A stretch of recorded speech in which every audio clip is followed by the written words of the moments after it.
Hey, everybody.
Yeah. All right. No artful fade. Just immediate stop. I'll work on that. Hey, how's everybody doing? I was having a little weird issue with some latency between my backing track and the guitar, so I apologize for that. I'm not really sure what was causing that, but hopefully it sounds cool. Hopefully that was just something I was noticing here. Um, anyway, thank you guys for coming and hanging out. What's up, David, Jason, SE, man? How's it going? Everybody say hi to Phil. Man, glad you guys stopped by. So, hey, I want to talk to you a little bit about this lesson, but before I do, I just want to do a little bit of housekeeping up top here. So, if you guys are new to this YouTube live thing that I've been doing every Thursday, please be sure to subscribe below and ring that bell. That would be great. And the other thing I wanted to mention is for this whole YouTube live, I'm going to be offering my Trading Solos course at a 25% discount. And all you have to do is enter in Americana 25 at checkout. And there's a little link below. That link below goes to my website, which means that I'll get a higher royalty rate. So, if you don't mind, that helps me out a lot. But you'll still get 25% off. What else? Oh, free tab and free backing track. If you guys don't already own this course and you just want the backing track that we've been working with and a lead sheet for it, there's a link for that also below. You can go ahead, hit that. What else? Oh man, a lot of stuff. Maybe that's it. Yeah. And then there's tips below too. No live music going on. If you can, it's appreciated. No pressure. So let me talk to you a little bit about this lesson. Phil, man, I left my phone in the other room. Hold on, let me get it. Totally unprepared, just in case an emergency happens and we have a syncing issue.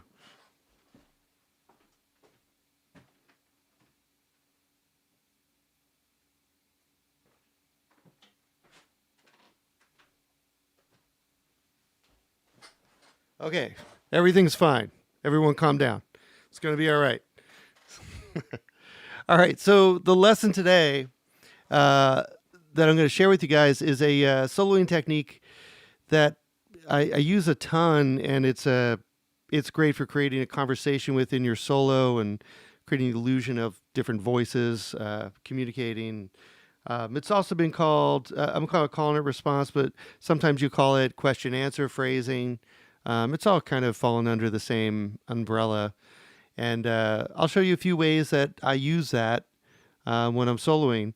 And that opening solo I was really trying to focus in on just doing that with the improvisation, is just do call and response. So that's what we're going to be working on. Now that I've kind of said that, let me just talk a little bit about the track that we just heard. So the track we heard, like I said, was from the Trading Solos Americana course. And I think it might be, within that course, it might be labeled like the bluegrass track or the folk track. I can't really remember. Anyway, let me give you the changes of that track. So we have 4 bars of D, 4 bars of B minor, 4 of D, 4 of B minor, and then we have 2 of G, 2 of A, 1 of D, 1 of G, 1 of D. It's a little turnaround there. Okay, so another way you can think of that, is 1 chord to 6 chord, and that's happening twice, and then we have a 4, 5, 1 turnaround with that little tag of the 4 to 1.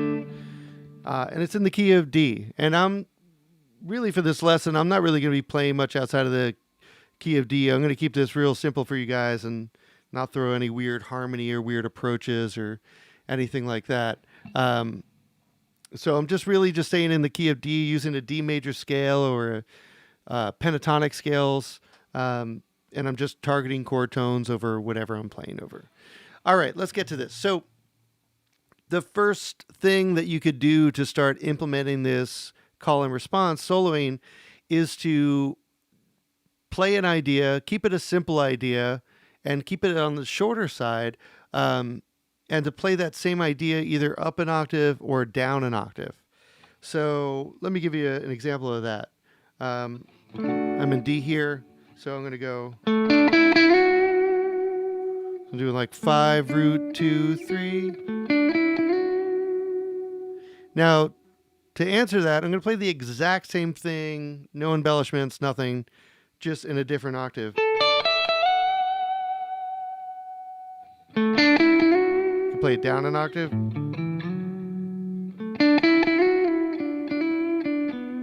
Then resolve into that B minor. So when you change the octave, it's kind of like, if you think of an orchestra, like passing around a melody, because you're playing it on different strings and you're playing it in a different register, there's like a timbre difference that happens also. So it sounds, you're kind of creating this illusion of like another voice, another instrument playing. Especially when you do that back and forth between octaves, it really creates that, question answer kind of thing.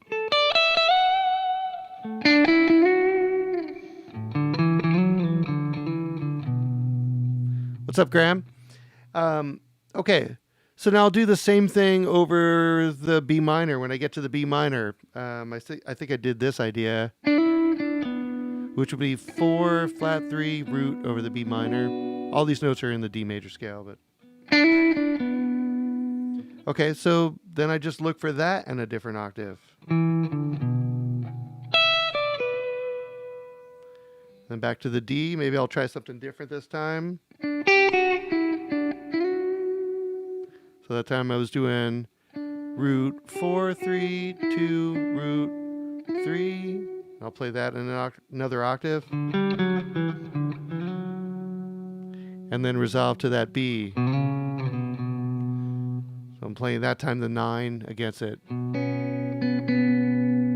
Play that in a different octave. All right, I'm going to bring up a track and just kind of show you how that sounds. I'm going to try to play that exact same idea if I can here.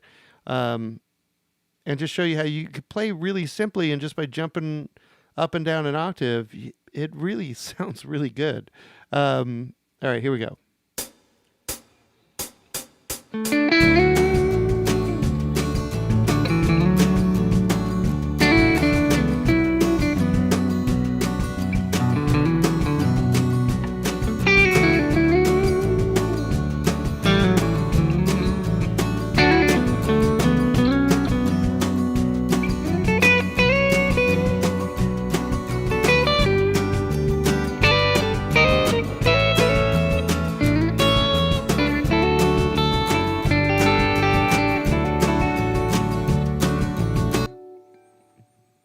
Okay, so that sounded pretty nice. And really, I'm just playing maybe it was 2 ideas or 3 ideas and just jumping around in the octave. But like I said, you want to start with a melody that's, you have to take in consideration how fast is the tune changing chords, what's the harmonic rhythm, what's the tempo of the tune, and I have to allow myself time to play that same phrase in another octave. So if I play a very long phrase and the chords, by the time I start the second one, the chord's about to switch, it's just not going to happen, right? So, I'm really conscious of how long, let me give an example of it not working. I'm really conscious of how long my phrases are to give myself enough time to answer it. So here's an example of it not working out. This will be easy. I could play poorly all day.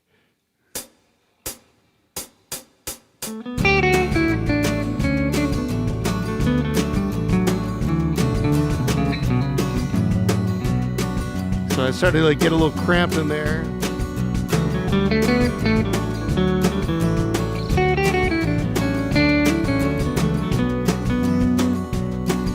So there's no break in between the phrases. I just have to go one into the other, and it doesn't create that separation. There's no breath, there's no punctuation in between, and I don't get that same kind of call and response sound.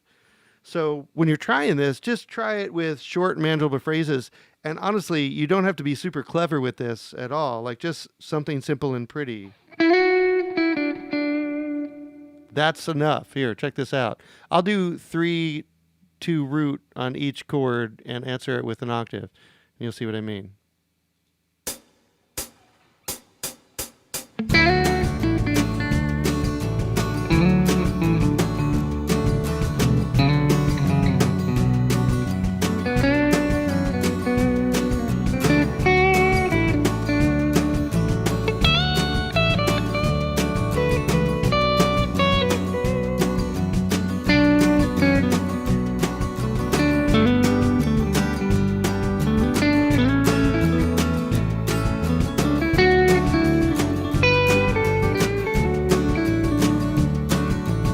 Okay, I didn't do any other, besides playing a funky note in there, I didn't do any other motif or idea at all, but 3, 2, 1, and I just did that on every single chord, and I tried to answer it with an octave higher or lower, and, you end up with a solo that sounds pretty nice, and because it's all born of the same material,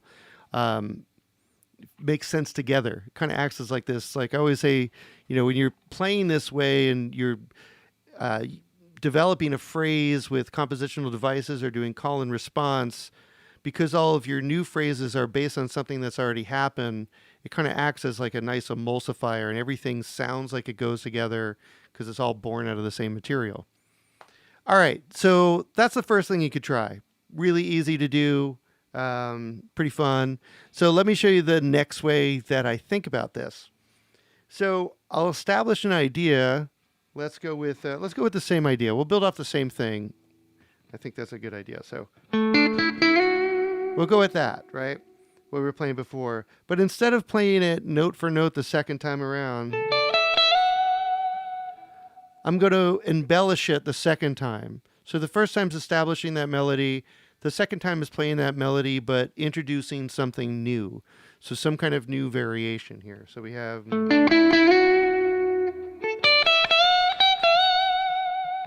Okay, it could be anything. It could be a little half-step approach. It could be a diatonic approach from above.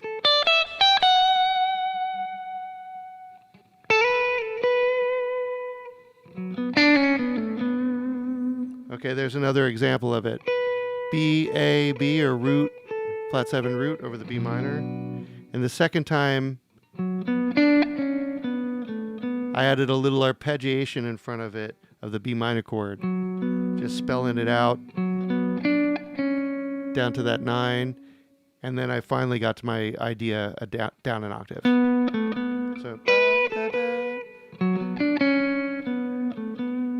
So let's try it again. I'll do another one on D.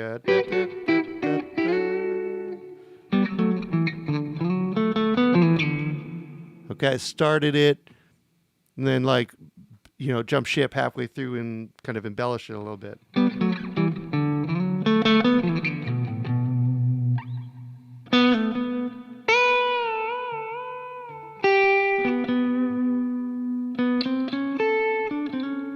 There's another example of it. Root to the third. Second time I'm doing that, I'm doing it over the A, root to the third. But instead of playing it exactly the same, doing a little diatonic approach from above, half step from underneath, and landing on it. So just little tweaks to kind of present it in a new way. Let me see if I could do this in a track and kind of give you an example of it. All right, let's try this.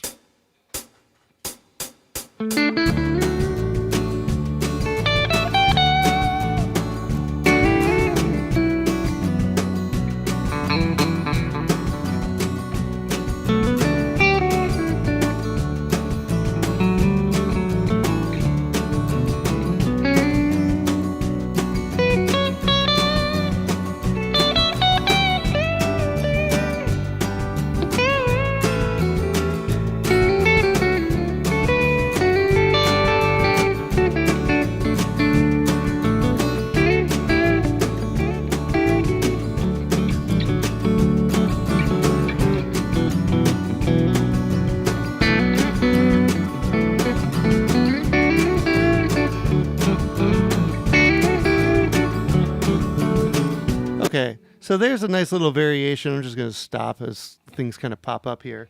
So it's kind of starting off with that, and then the way I answered it was the same intervals and the same notes. Root, harmonize a third above, 2, harmonize a third above, 3, harmonize a third above, and then just walking it back down again.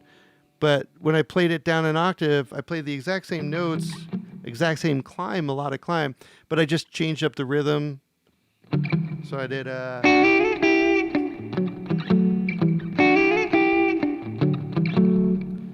and maybe not came all the way down the second time. So any little embellishment on the second one.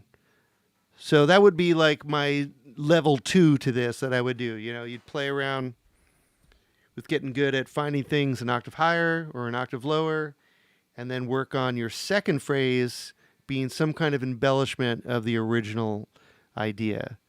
Okay, so I have 2 more I want to get to, but before I do, maybe I'll answer a couple questions, and then we'll get to a little bit more of the lesson here. How's that sound? So I'm just going to go through, and also just to say hi to all you guys here. So Devin, thanks for stopping in, man. Graham, thank you. Cool. I'm glad everything sounds good. So let me know if you guys have any questions about something so far here.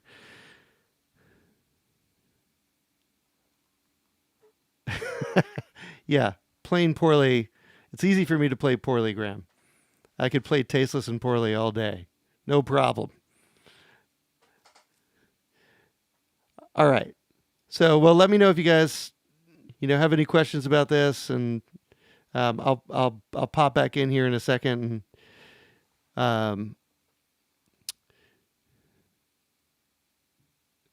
Would you be improving on all of this even with its simplicity?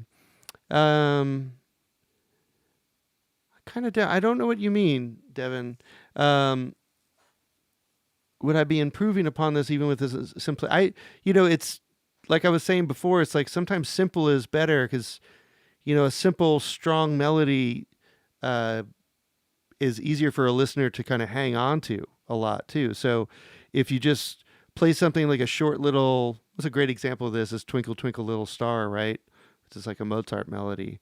Da da da da da da da da da da da da da da, right? Just an ascending melody up to the fifth, and then a descending melody down to the root. So it's a nice mirror image. That's another thing you could play around with. But yeah, simple is better. And also because the simpler your initial idea is, the easier it's going to be to embellish, right? So you don't want it to be unclear that it's being embellished. If you have like 10 notes in your original idea, that's like way too many. Jeremy Long.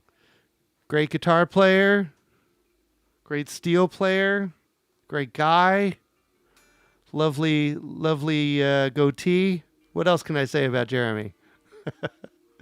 What's up, Robbie? All right, so I'm going to continue and talk a little bit more about this.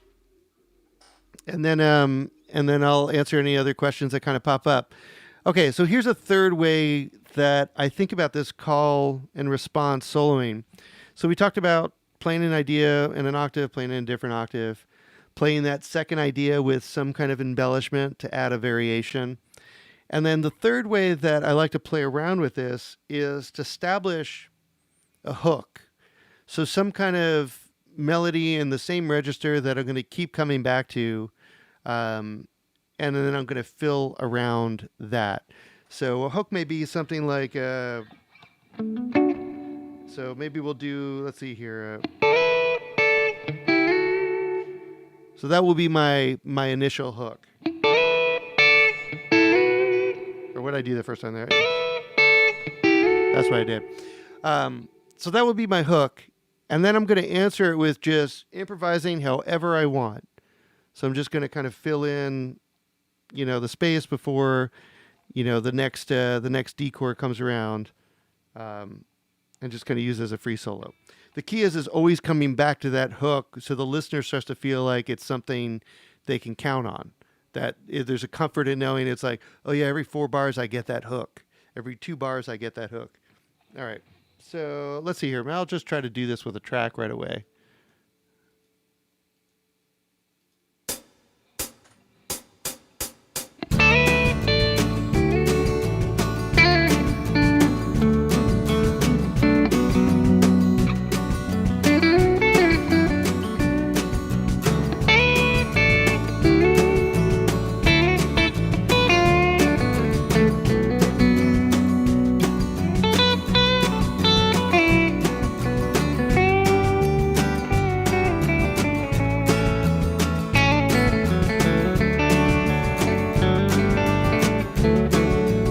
Try another one.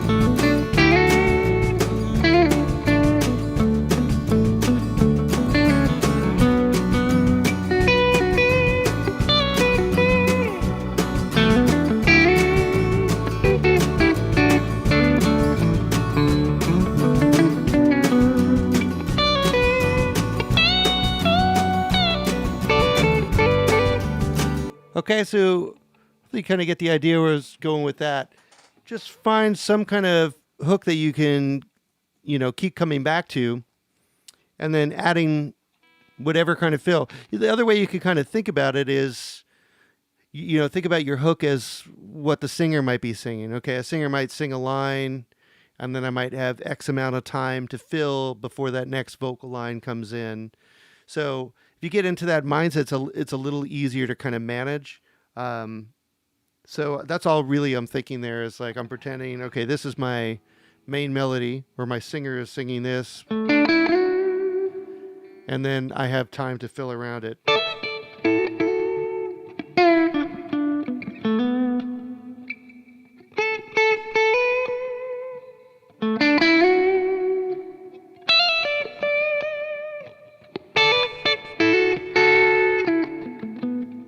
Okay. So, all right. The hook could be anywhere too. It could be, you could start with filling and like halfway through your phrase, you can throw in the hook. And you can experiment with putting it in both places.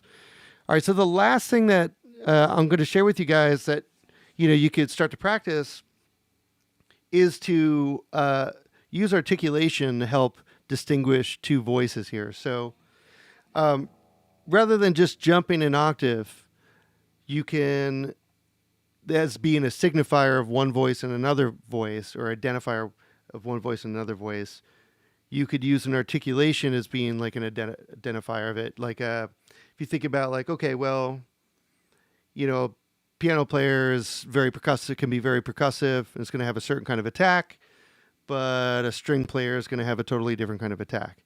All right, so let me give you an example. I'll do a voice that's all palm muted, and then I'll answer it with a voice that's, more open and playing more lyrical. And this way I don't have to play the same thing in one octave or the next. I could kind of play whatever I want and improvise however I want. But those 2 articulations, if I stick with them, will be enough to kind of help a listener identify it as kind of 2 voices talking to each other. All right, let's try that out.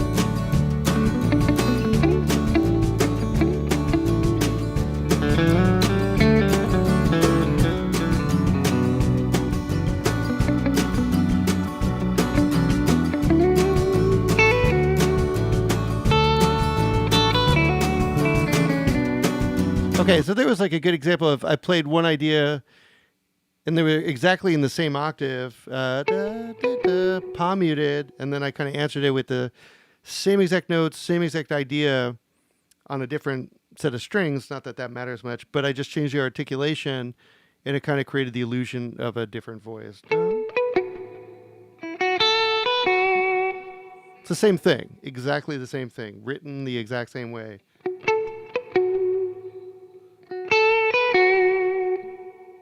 But it sounds like two voices now because I've given the articulation to one voice and articulation to the other voice. So that's another way that you could kind of play around with this. I could also change up how I'm picking in general, like just my whole approach. So rather than making everything single line, I could come at it with a concept like, okay, one voice is going to be double stops and one voice is going to be single line. Or one voice is going to be arpeggiating and one voice is going to be a single line melody. That would be another thing that would be enough to kind of create that illusion of two voices talking. So I'll try that. Let's see here. Okay. Here we go.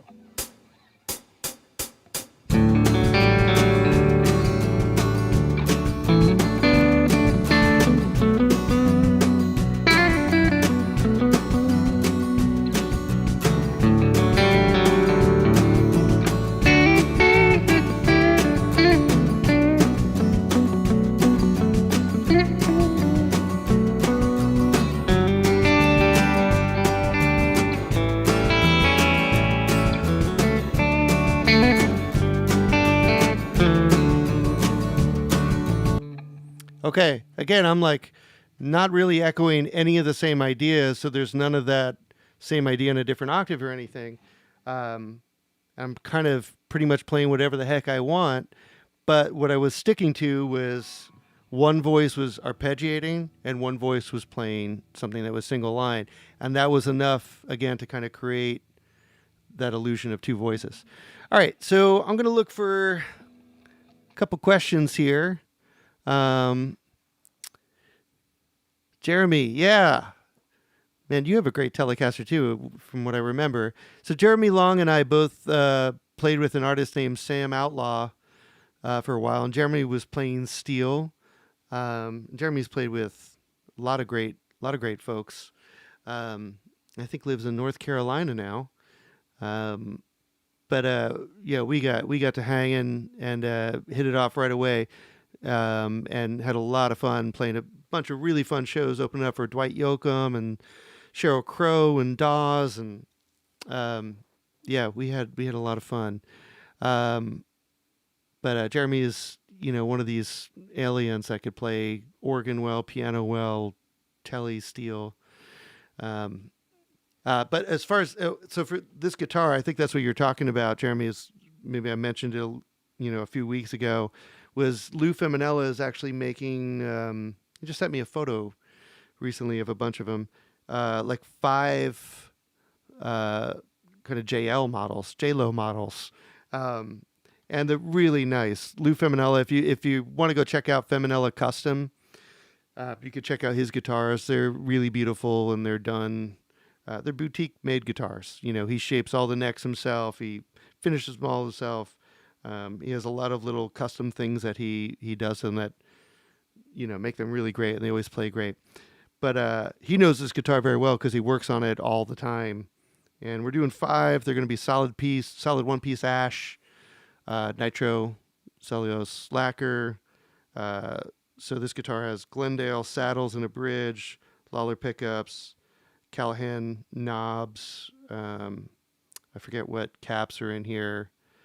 Um, and then the neck on this is 95 to an inch, but it doesn't feel like a big neck. It's a soft V to a C, so it feels really comfy, and it's a pretty light guitar. So the 5 that I've seen are all really great, and I think we're just kind of dialing them all in now. And what he's asking for him is insanely reasonable for a handmade guitar. I think he's asking about 25 or 2,600 bucks for a handmade Telecaster one-piece ash, which is really hard to find these days. I think everyone's stopping building with one-piece ash because of it.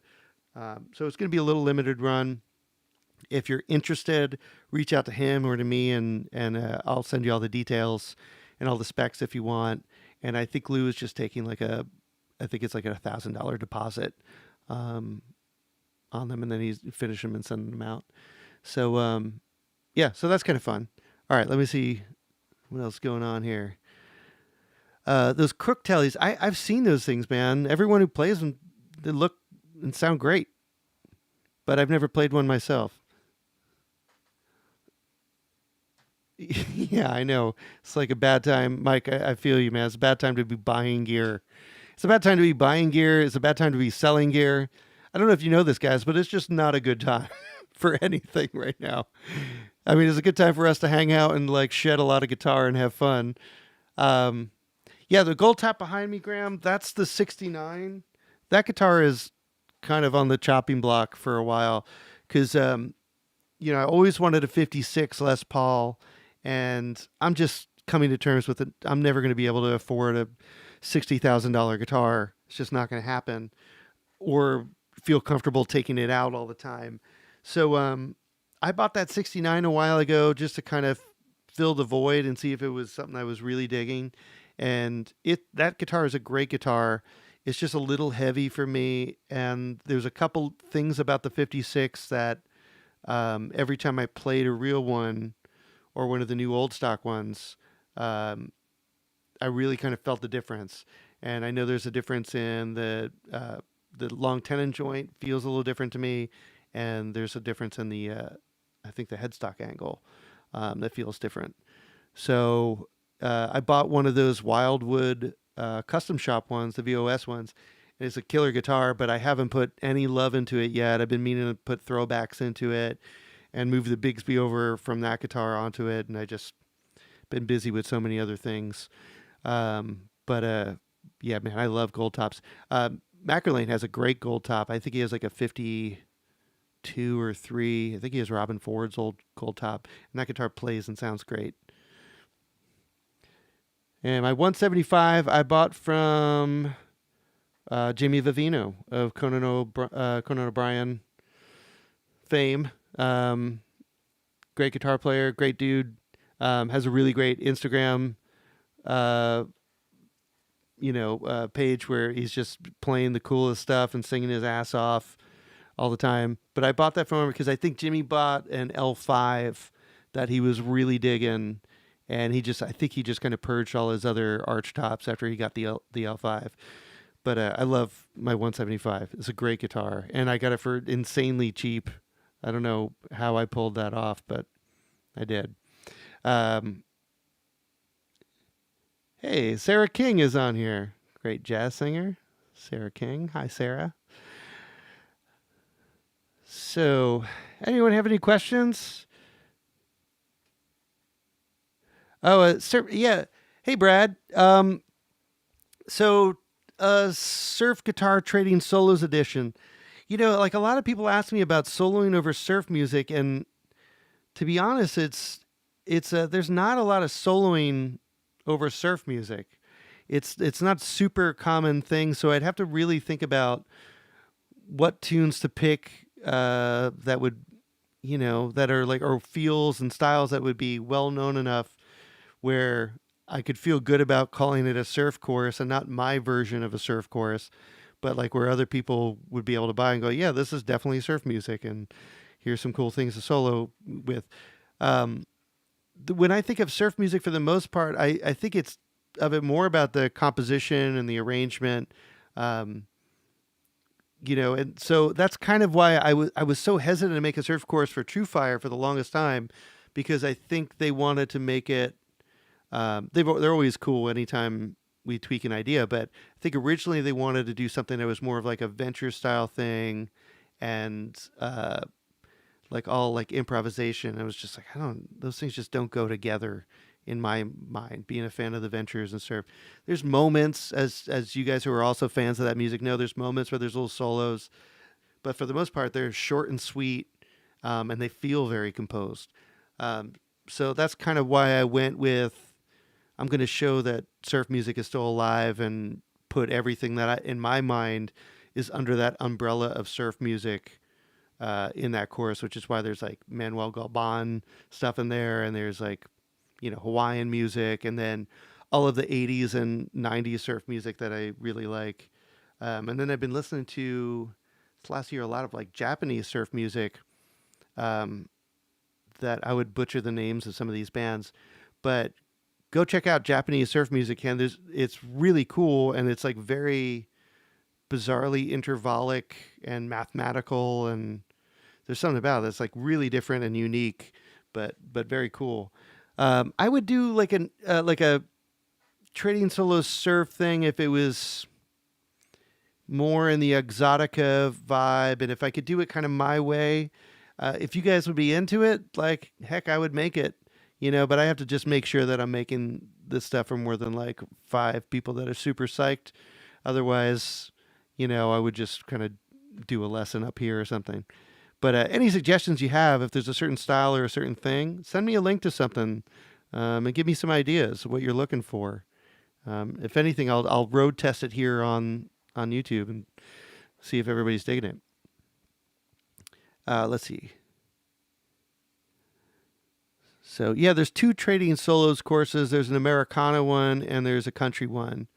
Oh, hey, and I also wanted to mention, this whole month I've been working with Universal Audio and TrueFire, and like 2 companies, obviously I love, but I have to say Universal Audio has made not just my life so much easier and so much more fun, but all of our favorite educators and guys, and friends of mine here at, that I work with at TrueFire and stuff, like Mackerlane and Corey, and like the sound I'm getting today is actually an amp plug-in through UA, and I'm using tape delay, and I'm using a little bit of plate, and it makes doing these streaming things so much easier, and it's a really nice guitar sound. And I've been recording with it when I've been doing tracks, and just kind of blown away how great all this stuff sounds. And it makes teaching online lessons easy. It makes mixing easy just because all their plugins sound killer, and everything is all the computing is done from the Apollo or from a satellite,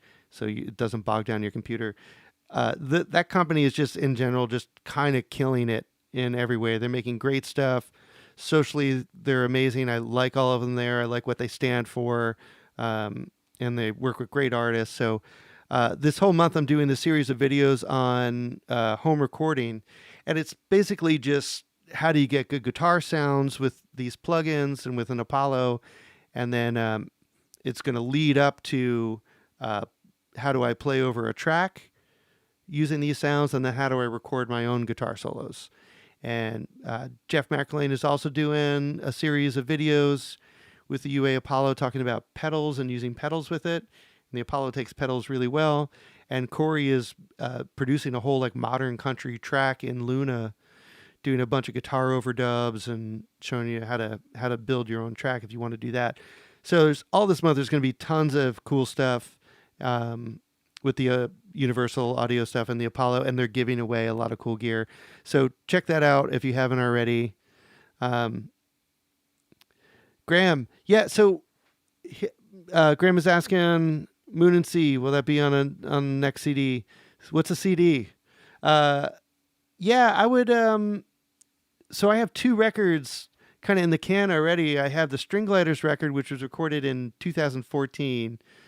I feel awful, saying that how long it's just been sitting around unmixed, and it's killer guitar playing by Luca Benedetti and Johnny Lamb. And if you don't know, Luca Benedetti plays with Campolongo a lot. I know he just did a tour with Steve Gadd and John Coward, and I forget who else was on the tour. Tony Scher. Great guitar player that I've probably played more gigs with than any other guitar player.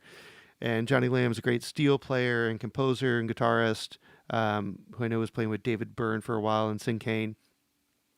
And Roy Williams, who was playing with Stefan,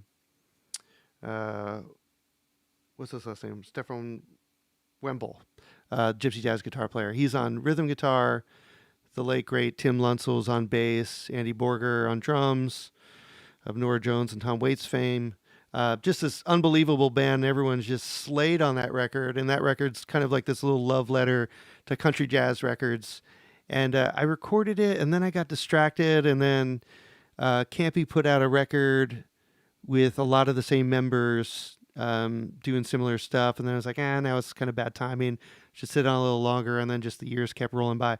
So I got to mix that record, and I got to carve out time to mix another record I did of all instrumental Sun Records singles. And those two records are both done just sitting around. So if I get those two things done this year at some point, the plan is to do an Aquarium Solarium record, which would be a 2-volume, because I have about 25 or 30 tunes for that project, which is more chamber exotica, chamber surf, very orchestral and densely arranged.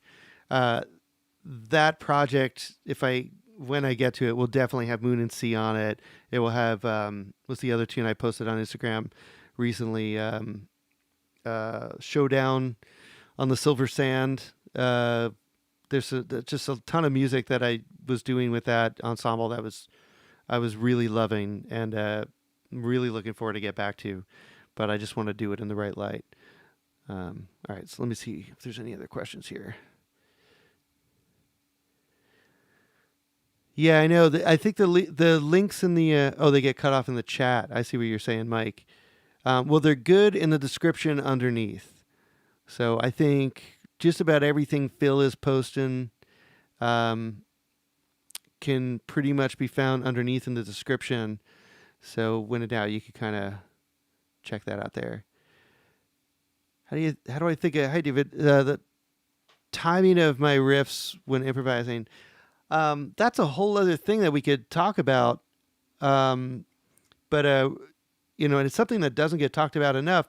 Is we tend to be so primarily focused on melodic ideas and targeting chord tones and developing melodies that we forget that the other motifs that you could play off of and that you should work on are rhythms. So what I'll do a lot is I'll pick a rhythm and I'll improvise off a rhythm, same way I would with a melodic motif. If a melody was, something like that, and I was improvising off of that, I might do a similar thing with a rhythm, like da da da da da da da da da. You can just pick anything, and then that could be the thing that holds everything together. Then you don't have to worry about, am I developing this melodic idea? It's not about the melodic idea. And when I'm improvising, I'll shift focus. Sometimes I'm focusing on developing a melodic idea, and then sometimes if a rhythmic idea is just so catches my ear and is good, or the drummer plays something or another guitar player plays something, and it's just something I'm really digging, and it says, I will shift my entire focus to that. That caught my ear, that sounds fun, I want to play with that now.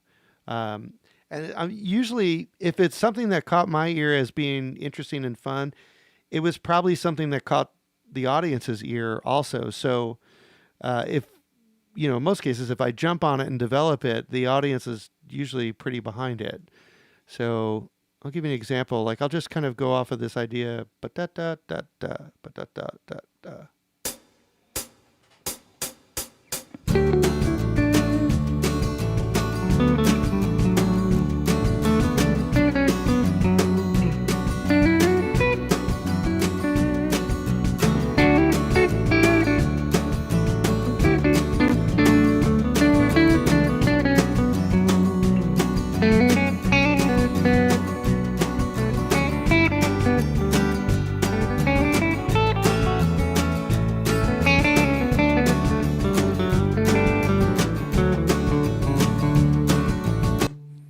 Okay. So, yeah, I'll sit and I'll work on just that. I'll pick all different rhythms. And then I'll pick ones that are weird that I just sound terrible on, and I'll just work on those. So it doesn't always have to be a melodic motif, and it's kind of nice because sometimes when you're focusing on something different, like a rhythmic motif, it just makes you play things that you just wouldn't normally play.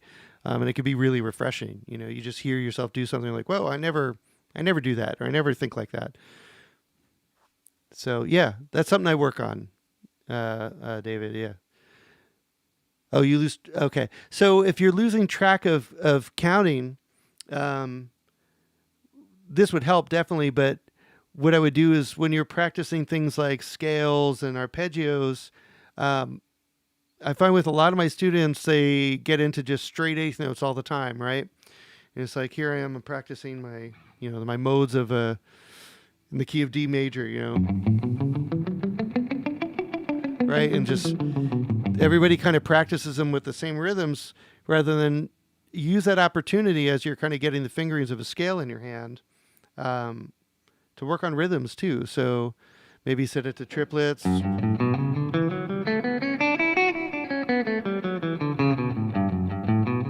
Where your accent, maybe swing the eighth notes. Maybe do like a, eighth, 2/16ths. Just to get comfortable counting and playing those rhythms and moving with those rhythms. I think that's a big part of it is just getting some conditioning happening. So when you're working on scales or arpeggios, maybe you just make a little list of simple rhythms like that. Eighth notes, swung eighth notes, triplets, what I do, eighth, 2/16ths, and just start working all of your fretboard stuff with different rhythms. And this way you're kind of killing two birds with one stone. That should help. I mean, there's a million ways you could work on this, but that's a really simple way that you could probably put to work right away. Let's see here. Oh, the UA link doesn't work. Bummer. All right. Well, it's in my. Sorry, that's not working. It's in my YouTube channel, and I think it's the most recent video, so you could always find it in there. Mike, you're in the channel. Oh, man, welcome to the Speakeasy channel. Thanks for signing up, man.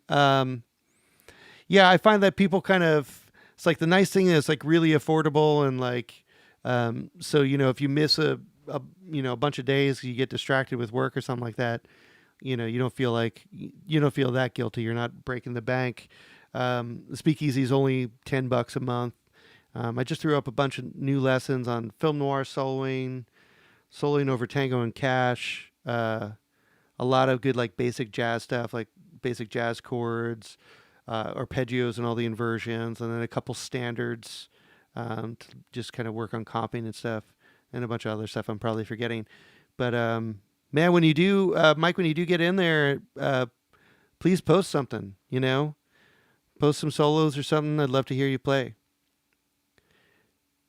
Hunter, yeah, I don't know what to do with a Danny Gatton lesson because, I mean, God, he's insanely great guitar player and like such a giant influence on my country guitar playing, and rockabilly guitar playing. You name it. I mean, that guy was like good at everything, right? But I'm trying to think what I would do that would be something that he didn't do in one of his 3 instructional videos. And that somebody else hasn't already taught. But there's, maybe what I'll do, Hunter, is I'll just do a lesson of like, here's 3 ideas that, I got from Danny that really kind of set me off in a different direction.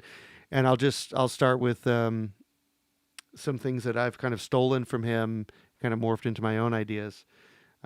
Otherwise, man, there's just so much stuff already out there. I don't know what else I'd be able to add.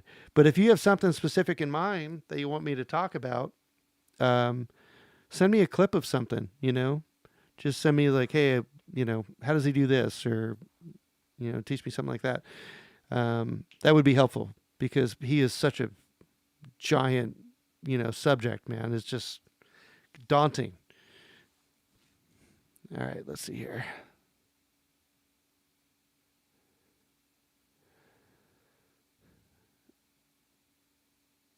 Let's see, just scrolling up. I missed a lot of questions here.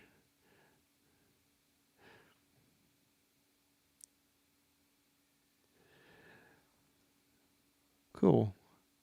All right, well, yeah, if you guys don't have any other questions, I think it might be a good time to kind of call this one. Again, if you haven't already, subscribe to the channel. That helps me out a ton.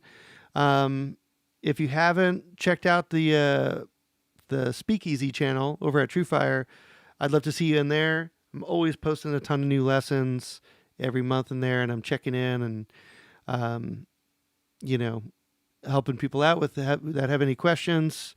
And then, you know, remember that there's that 25% discount now for the Trading Solos course for Americana. Any of those tabs and stuff you could get by clicking that link below. All you have to do is sign up for the mailing list. And, you know, the tips, no pressure. If you can, it is super appreciated. But, you know, I know we're all in a weird place right now. So, Brad, real quick, Double Stop says, okay, I'll leave you with a quick Danny Gatton lick that, Double Stop says they would apply to this progression. Man, anything, I was going to give you a Danny Gatton lick, but now you're going to have to wait. Anything that you would normally do out of like major pentatonics. That's all the stuff I was doing. So I'm not really, you know, reinventing the wheel here. So when I'm playing over D, I'm visualizing the D major pentatonic and I'm playing around with that, but I'm also using diatonic thirds.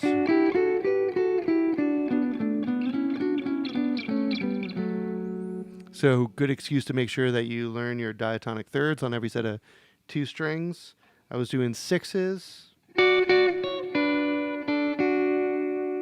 You know, changing a 6 into a third. So a lot of basic intervals, like the most common intervals, thirds, 6s, and then all the kind of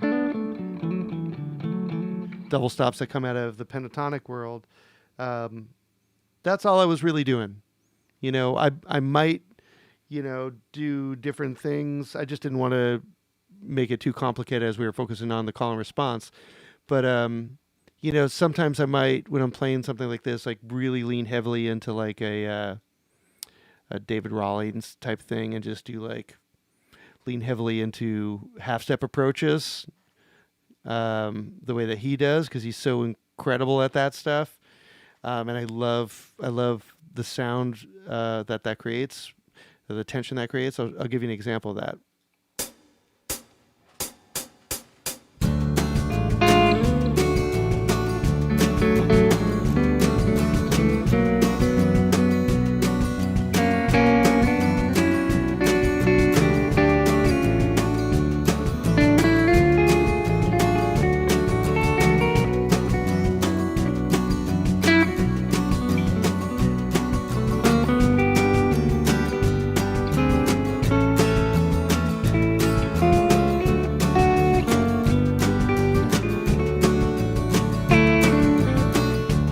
Okay, really poor man's attempt at David Rawlings, but that's like one aspect of his playing that I really do love.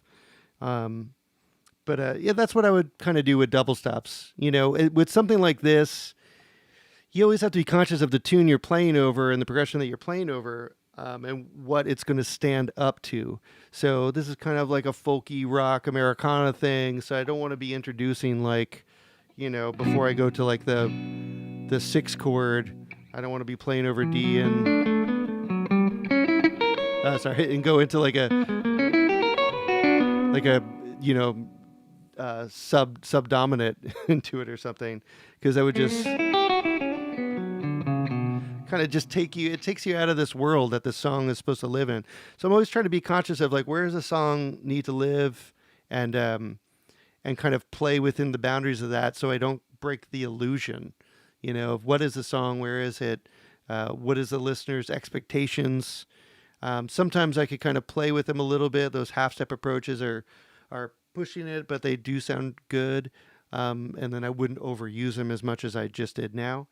But I generally I wanted to kind of sit back, especially if this is a song and there's somebody singing. Like, you want to make sure that whoever the vocalist is and whatever the lyrics are, the tune, that's coming through first and foremost. Like, that's the most important thing. Not my fills. My fills are supposed to support it and kind of help create that little world that it's living in, but not take away from it. So, and you could easily take away from it if you start getting a little too weird with harmony. All right, so if you guys want to expand on this at all, definitely hit me up for lessons. I'd love to kind of work with you in real time. And, check out Jeff McElwain is going on Saturday morning at 11. He's been doing great interviews every Saturday morning with killer guitar players. Phil will be there. And then Corey has been doing like a really fun lunchtime kind of YouTube thing. I think at 2:00. I just checked in today and listened to it. And he did a cool lesson on, I think, diminished scale or diminished licks or something like that. And it was great. It showed off some of his cool guitars. So definitely check out some of the other educators if you have the time. And I will see you guys next Thursday at 7 p.m. Thanks again for coming and hanging out. I really appreciate it, and I appreciate all the questions. And, look forward to seeing you next week. All right, all the best, guys.